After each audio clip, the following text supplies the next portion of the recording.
one apple, and one apple, and one apple, how many apples would you have? Within a few seconds, Mina replied confidently, 4.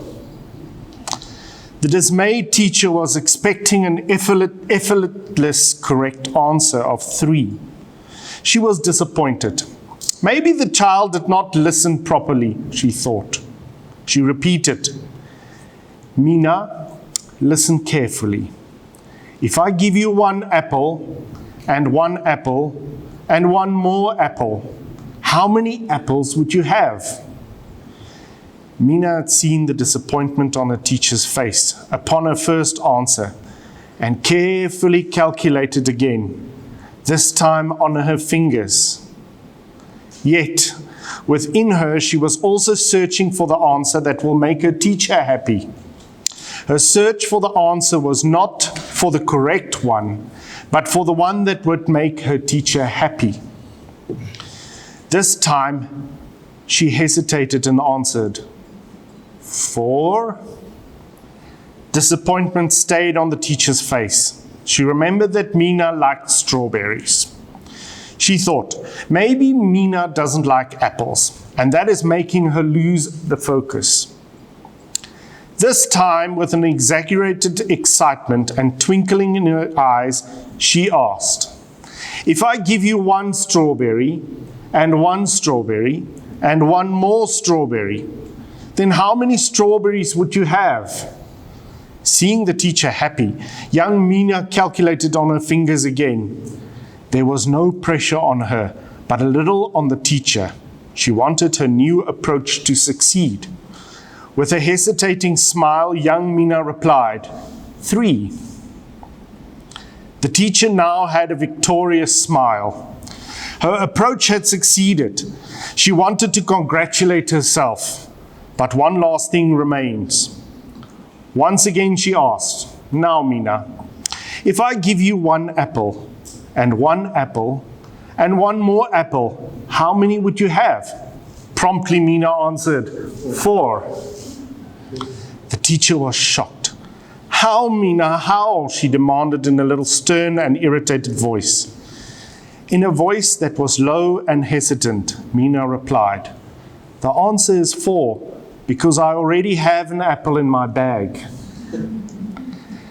Dear colleagues and fellow educators, it's a pleasure for me to be invited to this DCO talk about this very important topic that threatens our young people and their future and success in life. My name is Piero Botha. I'm the director at Sabas Shoifat International School here in Suli. This silly little story reminds us of the innocence and complete honesty of our children that we need to preserve. Their honesty needs to be protected. The question is, does education and protection of our education and youth only lie with teachers? I believe that it should be a team effort between educators, but also the community.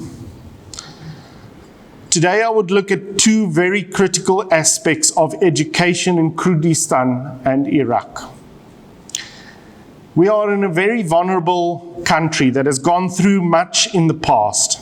Family and the values of the community have been intact through very volatile times.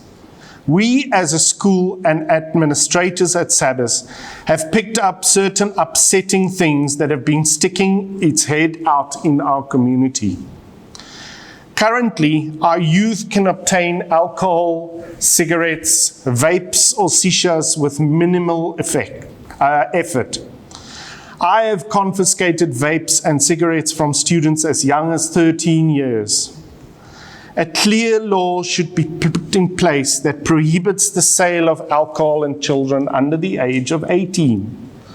The sales of cigarettes, vapes, or shisha to children under the age of 16 should also be prohibited. The consequences to establishments for not adhering to this law should be made very clear, which would include fines or maybe temporary shutting down. Establishment should also be made aware that repeated failure to enforce and commit to this law could lead to more serious consequences, including permanent shutdown or even facing criminal charges with more severe cases. We would like to suggest that the government establish a community youth force made up of existing current members of the police force so that they can educate the community on these matters. It is our common community, as well as all community workers' responsibility to protect our children's innocence.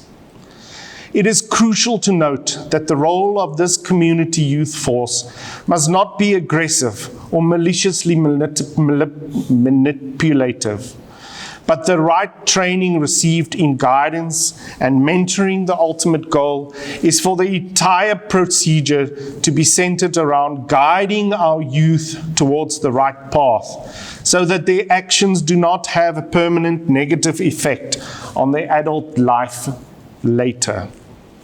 This then brings me to my second part of the discussion, which are the right to have access to education that will equip our youth with the right and proper education to ensure successful enrollment into the private sector as well as worldwide organizations.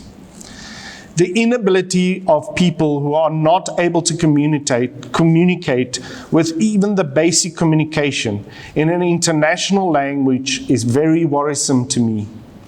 It is especially noticeable among the youth within Kurdistan, as one would expect that social media and internet, which we all know they cannot live without, requires them to speak English. They cannot understand or speak any English unless they had the opportunity to go to a private school, or in some cases which I've met, they've told me they've learned from television or YouTube. But it was their own decision and wanting to progress and to able to communicate with other cultures and nationalities that pushed them to try and learn basic English. However, basic capability to speak English will not secure you a high education and a job one day. Most university graduates that graduate from government universities in Kurdistan will one day only be employed in the government sector. However, they will struggle to find positions in the private sector within Kurdistan. Not to mention the difficulty they will experience in obtaining any position within the international private sector outside of the country. The government needs to work closely with private schools and organizations like Sabas Shuefat to make sure that the quality education is given to the youth and to ensure their employability in the private sector. This will not only be the benefit of the individual that secures an international, high-quality job, but also the country, which will benefit from having more international relations, opportunities, and international investments, which lead to capital growth. To conclude, ensuring international high-quality education in Kurdistan schools with the help of all institutes and organizations, as well as the protecting of our children's innocence, health, and vulnerability by making all people responsible and getting everyone involved should be the key focus for the positive development of our region. I thank you.